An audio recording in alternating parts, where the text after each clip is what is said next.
नमस्कार। दास्तान timeless tales के नए एपिसोड में आपका स्वागत है। 90.4 एफएम पर आप सुन रहे हैं आपका अपना कम्युनिटी रेडियो स्टेशन बोल हैदराबाद और मेरा नाम है रश्मि। आज जिन लेखक की कहानियां मैं सुनाने जा रही हूं वो वाकई में कागज पर कहानियां और अफसाने नहीं बल्कि जज्बात लिखते हैं। इनकी कहानियां अक्सर असल जीवन व घटनाओं से प्रभावित हैं और वो दिल की गहराइयों को छू जाती हैं। हम बात कर रहे हैं संपूर्ण सिंह कालरा जी की, जिन्हें आप गुलजार के नाम से भी जानते हैं। गुलजार साहब ने हिंदी फिल्म इंडस्ट्री में अपनी एक अलग पहचान बनाई है। उन्होंने लगभग 50 फिल्मों की पटकथा लिखी है और कई फिल्में निर्देशित भी की हैं, जैसे आंधी, मौसम, किनारा, माचिस, मीरा, परिचय आदि। उन्होंने अनेकों कविताएं और गीत लिखे हैं, हर उम्र के लोगों के लिए। कहीं उनके गीतों की संजीदगी दिल को छू लेती है, जैसे मेरा कुछ सामान तुम्हारे पास पड़ा है, तो कभी उनकी अल्लड़ बाल कविताएं दिल को गुदगुदाती हैं, जैसे भारी भरकम एक कहानी केले के छिलके पर फिसली, एक कहानी हल्की फुल्की उड़ जाए जो फूंके तितली। तो आज मैं आपको गुलजार साहब की स्टोरी कलेक्शन रावी पार से कुछ कहानियां सुनाने जा रही हूं। पहली कहानी का नाम है कागज की टोपी। छोटा था तब मैं अक्ल से कम पर शक्ल से ज्यादा बेवकूफ लगता था, और मुन्नी अक्ल से तो अच्छी नहीं थी पर शक्ल से बहुत अच्छी लगती थी, मुझे ही नहीं सबको। इसलिए जब मोहल्ले के बच्चे शादी रचाते तो दुल्हन हमेशा मुन्नी होती और दुल्हा कोई भी। दुल्हा सेहरा लगाकर उसे लेने आता, हमकता हुआ जैसे घोड़ी पे सवार हो। बारातियों में रोटी के टुकड़े और चीनी बांटी जाती, पर आगे आगे दुल्हा गाता हुआ चलता, मैं तो दिल्ली से दुल्हन लाया रे, हाँ बाबूजी। और पीछे पीछे दुल्हन चीनी फांकती दूल्हे के साथ चली जाती। एक दफा मैंने मुन्नी से दरखास्त की, मुन्नी इस दफा मुझे अपना दुल्हा बना ले, लेकिन उसने फटकार दिया, जा जाके शीशे में शक्ल देख अपनी। उस दिन घर आकर मैं देर तक शीशे में अपनी शक्ल देखता रहा और न जाने क्यों मुझे यकीन सा हो गया कि मेरी शक्ल दूल्हा बनने के काबिल नहीं, मैं शक्ल से झंडू लगता हूं। मुन्नी हमारे रिश्तेदारों में से थी और हमारे साथ खेलती थी।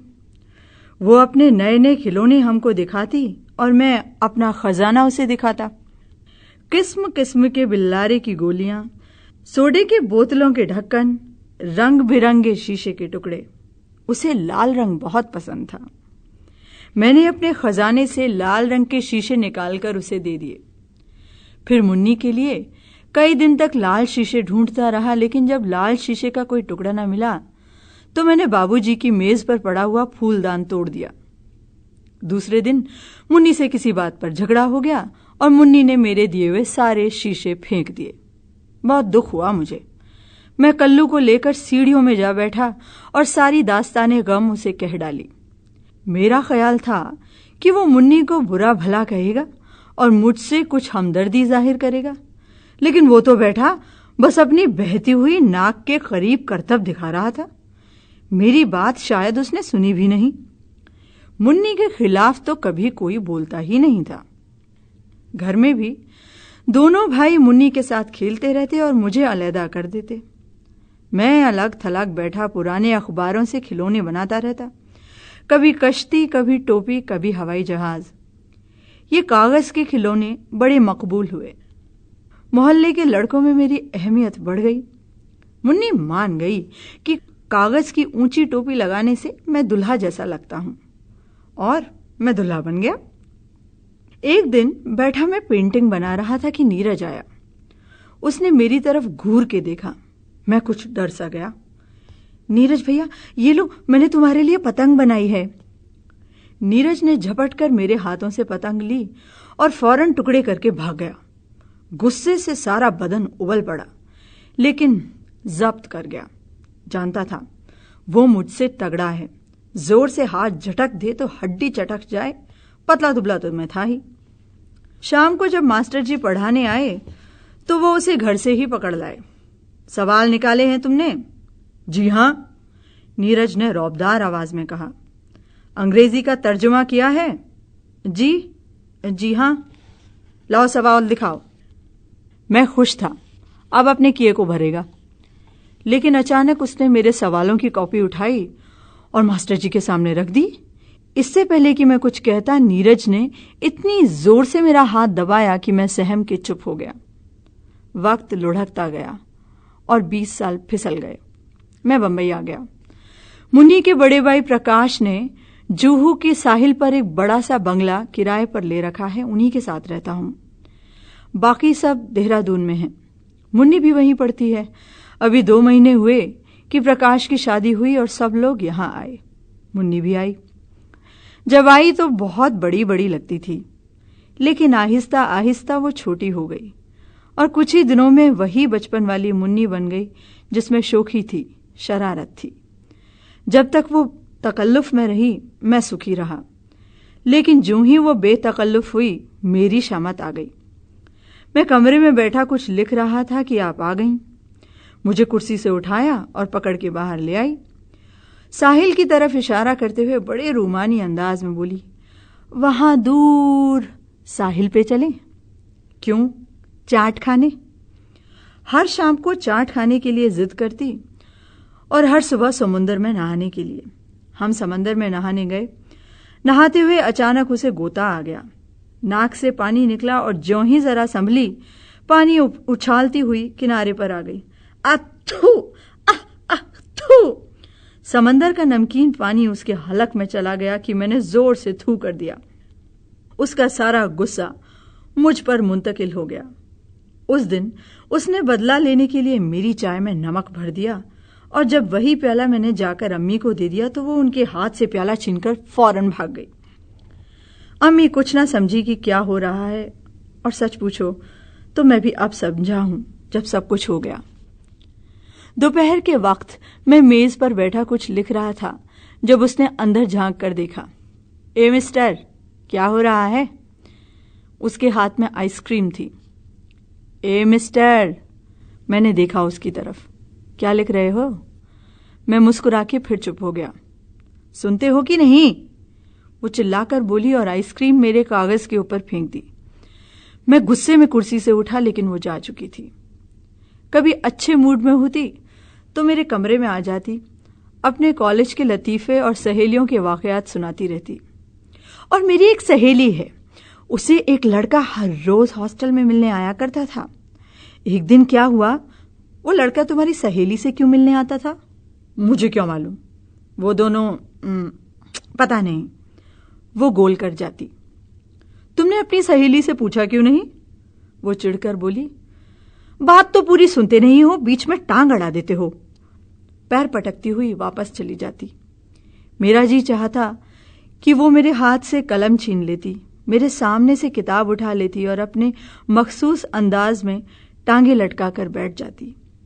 अपनी ठोड़ी को हथेलियों पर टेकती और बड़े नासहाना अंदाज में कहती, जब तुम्हें लिखना नहीं आता तो क्यों कागज काले करते रहते हो? और फिर एक दिन घर से चिट्ठी आई कि नीरज बंबई आ रहा है। नीरज आया तो घर में एक नई रौनक आ गई। हर वक्त उछल कूद, गाना बजाना, कुछ ना कुछ लगा ही रहता। फौज में रहकर रही सही संजीदगी भी उसके मिजाज से निकल गई थी। सभी उसके गले घपाड़े में शरीक हो जाते और फिर वो उधम मचता कि बस। नीरज को नए नए प्रोग्राम सूझते और मुन्नी उन सब में पेश होती। नीरज के साथ उसका वक्त खूब गुजरने लगा।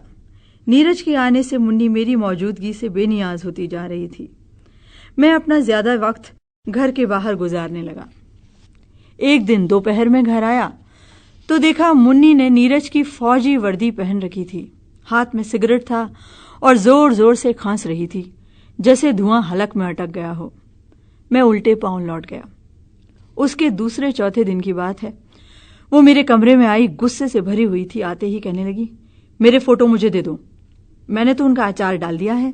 मैंने हंस के कहा, दो ना, तुम्हें क्या हक है मेरे फोटो रखने का? मैंने चुपचाप उठ के तमाम फोटो निकाल दिए। और वो समंदर पे नहाने वाले कहाँ हैं वो? मालूम नहीं, मुझे अभी चाहिए, नहीं है मेरे पास। उसने सारे फोटो गुस्से में मेज पर पटक दिए। मैंने दोनों हाथों से फोटो उठाए, फाड़े, खिड़की से बाहर फेंक दिए। वो खिड़की देखती रही और फिर चुपचाप बाहर चली आई। उसके बाद हमने आपस में कोई बात नहीं की। वो भी नाराज थी, मैं भी गुस्से में था। नीरज की जरूरत से ज्यादा बातों ने हमारी खामोशी किसी को महसूस नहीं होने दी।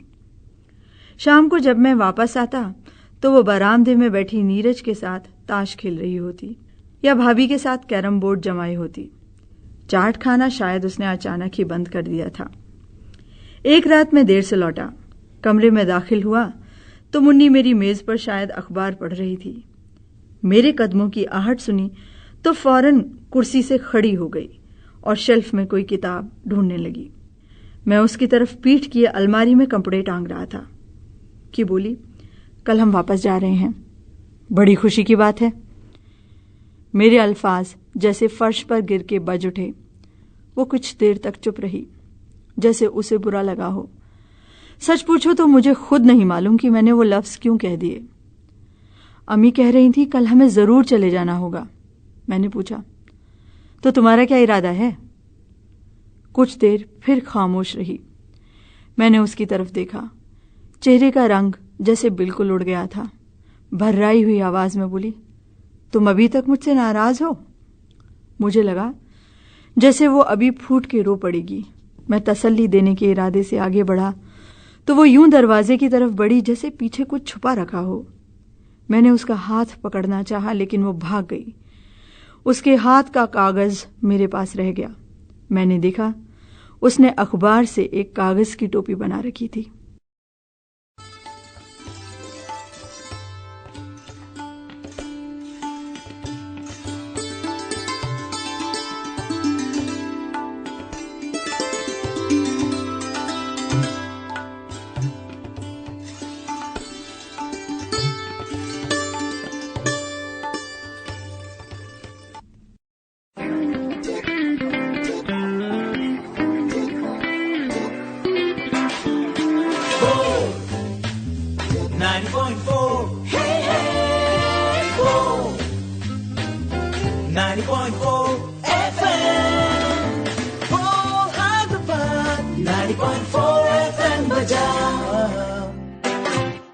లక్ష్మి, ఓ లక్ష్మి, ఏడునవే?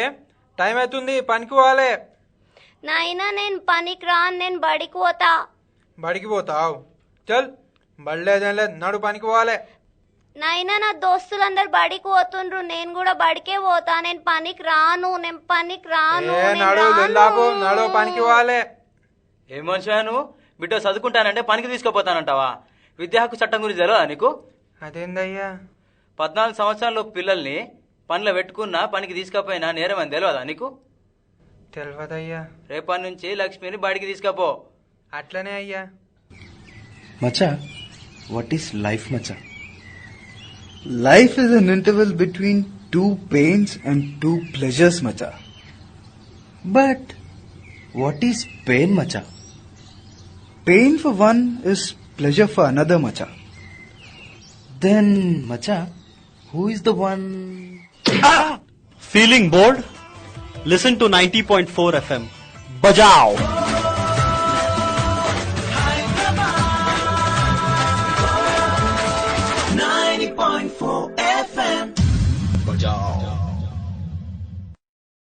अगली कहानी जो मैं पढ़ रही हूं उसका नाम है डलिया। पहले तो उसके खसम ने ही आकर खबर दी। आज ही महाराज ने हवेली में बुलाया था, छोटे महाराज ने। मैं तो हैरान ही रह गया और अब वो सुन के हैरान रह गई। खुसवा बता रहा था, उनके प्यादे खेतों में से ही पकड़ कर ले गए, दोनों हाथ बांध के रस्सी से। मुझे तो कोई भूल चूक भी याद ना आई। ले जाके सामने खड़ा कर दिया। ये बड़ी बड़ी सुरमे वाली आंखों से देखा मेरी तरफ। मैं तो सहम गया और फिर दोनों प्यादों को बाहर जाने का हुक्म दिया और कहा जाते जाते दरवाजा भिड़ जाएं। मैं तो और भी हैरान हो गया। खुसवा ने आंखें बड़ी बड़ी करके कहा तो डलिया को लगा आंखें तो उसकी खसम की भी काफी बड़ी थीं। बस धूप और गरीबी ने छोटी कर दी, वरना खुशवा कहे जा रहा था। फिर जोरदार आवाज में पूछा, डलिया तेरी जोरू है क्या? डलिया चौंक गई। फिर मुझसे पूछने लगे, रोज कितने की शराब पीता है? घर में कितने पैसे देता है? 2.5 रुपए की मजूरी करता है रोज की और 2 रुपए की शराब पी जाता है। सिर्फ 8 आने देता है जोरू को। मैं तो पांव पड़ गया। नहीं मालिक, उल्टा बोल दिया किसी ने।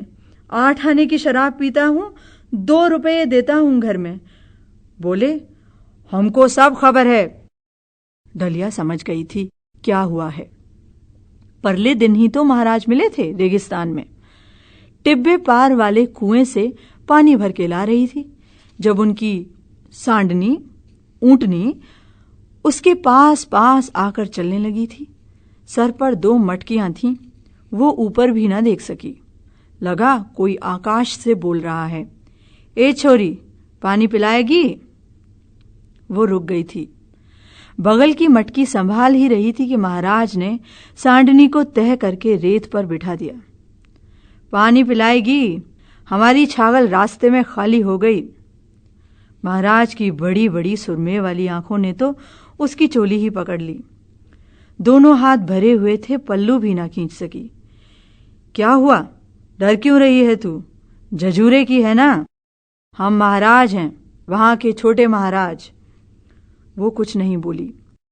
महाराज ऊंटनी से उतरे भी नहीं, पर देखते ही रहे उसको। डरते डरते वो बोली थी, हम छोटी जात के हैं हुकुम, धर्म नष्ट हो जाएगा। किसका? तेरा के मेरा? आपका हुकुम। कुछ न बोले महाराज, हंस दिए। बोले, ठीक है मत पिला, घर में जाके पी लेंगे। ऊंटनी को खड़ा किया और सर के ऊपर से ही होकर चले गए। खुशवा कह रहा था, महाराज बोले, रानी जी को एक नौकरानी की जरूरत है घर में, नहलाई धुलाई के लिए। नीति ताई तेरी जोरू का नाम ले रही थी, कल से भेज दीजो उसे। कपड़ा लत्ता अनाज सब मिल जाएगा हवेली में। डलिया कांप गई। इतने में सब पता लगवा लिया महाराज ने। उसकी गोरी चमड़ी ही बार बार उसकी बैरी हो जाती है। माँ ने भी कहा था, मट्टी मल के जाया कर मुंह पर, नहीं तो किसी रोज कालिख पूत के लौटेगी। और अब खसम कह रहा था, कल से तू हवेली पर जाएगी काम करने। पांव पटक के खड़ी हो गई डलिया। मैं को न जाऊंगी हवेली पर। जानता भी है, जो औरतें एक बार हवेली में चली जाएं, वहां से निकल के कहां जाती हैं? सीधे चकले पर जा बैठे हैं। घर को ना रखे उन्हें। खुशवा ठाका मार के हंस पड़ा। शराब का भपका लगा डलिया के मुंह पर। तुझे कौन खरीदेगा चकले में? सूरत भी देखी है शीशे में कभी? अगले दिन उसे हवेली के दरवाजे पर नीति ताई के पास छोड़कर खुशवा चला गया खेतों में काम करने। नीति ताई उसे समझाती बुझाती अंदर ले गई महाराज के पास। कितनी ड्योड़ियां कमरे लांग के पहुंची महारानी के पास। महारानी मालिश करवा रही थी। जेवर गहने निकालकर सामने रखे थे दरी पर, ढेर का ढेर। अच्छी थी बेचारी महारानी, बात बात पर हंसती थी। दरवाजे के पीछे से बोली, कौन है ताई? डलिया है, आपने बुलाया था। किस लिए? वही नहलाई धुलाई के काम को। अच्छा अच्छा, साफ सुथरी तो है? ताई ने ऊपर से नीचे तक देखा डलिया को और बोली, धो लेंगे, हो जाएगी साफ, अच्छी निकलेगी। महारानी की हंसी की आवाज जैसे किसी ने झुंझुना हिला दिया। वो जो डर था डलिया का, वैसा तो कुछ नहीं हुआ हवेली पर। सभी भले चंगे लोग लगते थे। हैरत हुई थी हवेली पर। कमरों के अंदर कमरे, कमरों के अंदर कमरे खुलते ही जाते थे। कितना गहरा पेटा था हवेली का, आदमी निगल जाए और डकार भी ना ले। बड़े महाराज तो बस चौबारे वाले कमरे में अफीम खा के पड़े रहते थे और देखभाल के लिए छोटे महाराज थे। जनाने में कम ही आते थे, पर कभी कभी दिख जाते थे रानी जी के कमरे में। रानी जो नहाते वक्त बड़ी बातें करती थी, बात बात पर मायके की सुनाने लगती थी। हमें तो बापू ने पक्की टाइलों से स्टापू बनवा दिया था आंगन में, रोज रोज खड़िए से लाइन खींचते थे तो फर्श खराब हो जाता था। एक रोज बापू ने राजमिस्त्री को बुला के टाइलें समझती है ना, सीमेंट से बनी ईंटें होती हैं रंग बिरंगी, उनसे स्टापू बनवा दिया आंगन में। फिर बोली, तू क्या खेलती थी मायके में? हम कहाँ खेले मालकिन, खेलने के बखत पानी भरा करते थे और खाने के बखत खेता में काम किया करते थे। माई हमारे जेवा में एक प्याज और एक बाजरे की रोटी डाल देती थी और चाटने को नमक की डली दे देती थी। कहा करे थी खाने के पहले पानी पी लीजो और खाने के बाद भी, पेट जल्दी भर जाएगा। तू तो बड़ी गरीबी की बातें करती है, मैं तो खेलने की पूछ रही थी। चल पानी डाल ऊपर। पहली बार जब उसने रानी के नहाए पानी से नहा लेने के लिए पूछा था ताई से, तो वो हंस पड़ी थी। बोली, ताजा पानी से नहा ले रे पगली, कुआं है घर में, कुएं भी कभी खाली होते हैं। जिस रोज साबुन घिसी हुई चिप्पी लाई थी मांग के, बार बार मुंह खुसवा के पास ले जाती थी, लेकिन उसकी नाक से दारू की बास उतरे तो साबुन सूंघे ना। और एक रोज नहला रही थी रानी जी को, जब महाराज की आवाज आई। रानी जी बोली, जाके काम पूछ ले, बोल दे हम नहा रहे हैं। डलिया महाराज के सामने जाकर खड़ी हो गई। रानी जी नहा रही हैं, हुक्म पूछा है। वो बीच में ही बोल पड़े, मुंह ऊपर, हमारी तरफ देख के बात किया कर। ऊपर देखा तो वही सुरमे वाली बड़ी बड़ी आंखों ने काट लिया। रानी जी से कहना हम नीचे दीवान खाने जा रहे हैं, हमारा नाश्ता पानी वही भिजवा दे। पहली बार इतने देर महाराज के सामने खड़ा रहना पड़ा। वो झूले पर बैठे नाश्ता करते रहे और डलिया लस्सी का गिलास पकड़े एक तरफ खड़ी रही। नाश्ता कर चुके तो बोले, अच्छा ये बता डलिया, पानी पिलाते तेरा धर्म खराब होता था, आज नाश्ता खिलाते तेरा धर्म खराब नहीं हुआ? ऊपर से लस्सी का गिलास लिए खड़ी है। ये तो आप ही का अन्न है, इसमें हमारा क्या है हुक्म?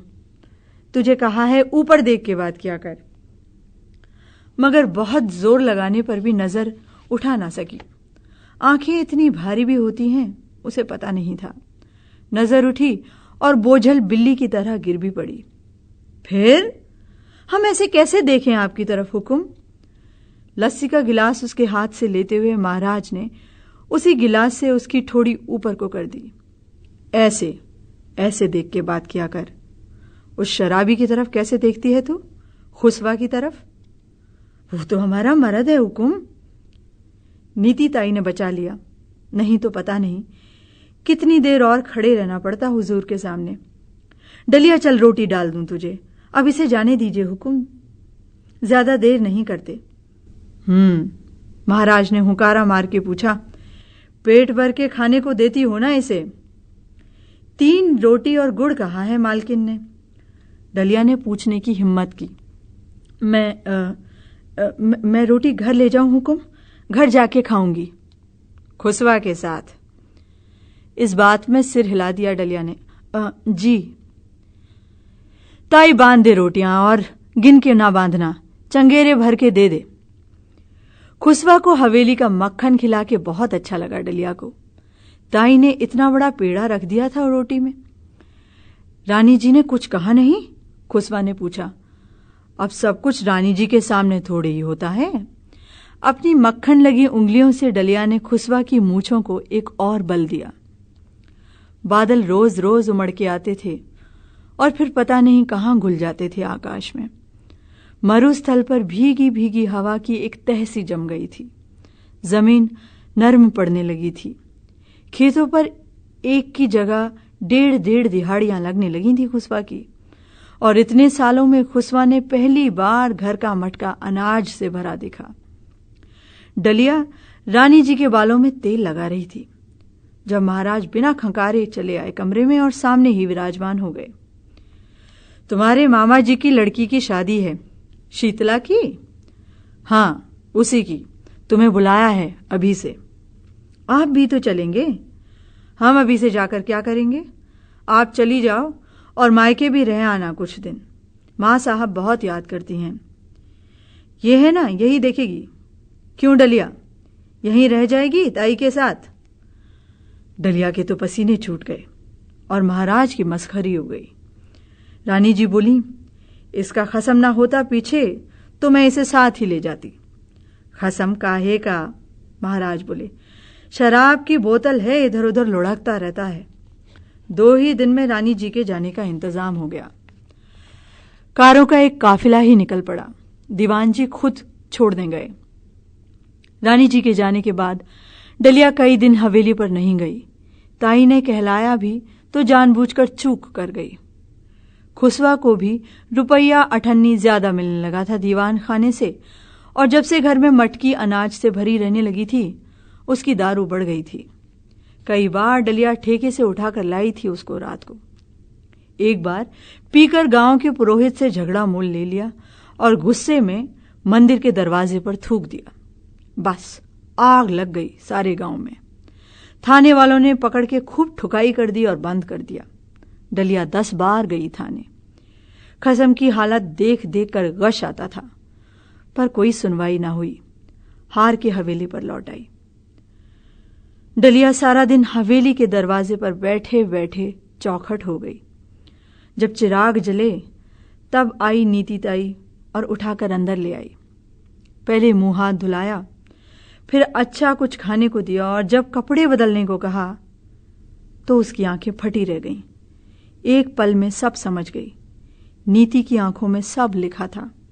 नीति ने बड़े धीमे से कहा, बदल ले, खुसवा को इस बार बहुत दिन अंदर रहना पड़ेगा और क्या पता क्या हो।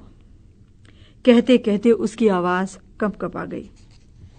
मैं भी ऐसे ही आई थी, बड़े महाराज के पास, और यहीं रह गई हवेली में। वापस जाने को कुछ बचा ही नहीं, कुछ छोड़ा ही नहीं महाराज ने। चल उठ, बदल ले चोली। डलिया ने बौराई आंखों से देखा चारों तरफ हवेली को। हवेली के बीच पेट में पड़ी थी वो, और किसी के डकारने की आवाज आ रही थी।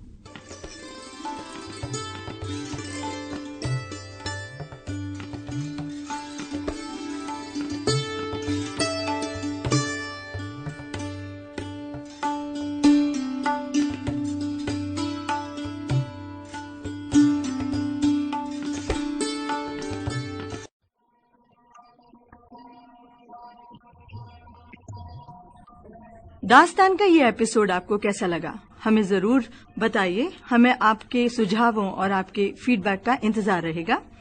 हमारा ईमेल आईडी है bolhyd90.4@gmail.com। मैं एक बार दोबारा बोलती हूँ, bolhyd90.4@gmail.com। आप हमें हमारे फेसबुक पेज बोल हैदराबाद 90.4 FM पर भी फॉलो कर सकते हैं। अगर आपका भी स्टोरी नरेशन में इंटरेस्ट है तो बोल हैदराबाद में आप अपनी कहानियां भी रिकॉर्ड कर सकते हैं। हमारा पता है बोल हैदराबाद, यूनिवर्सिटी ऑफ हैदराबाद, गच्चीबौली।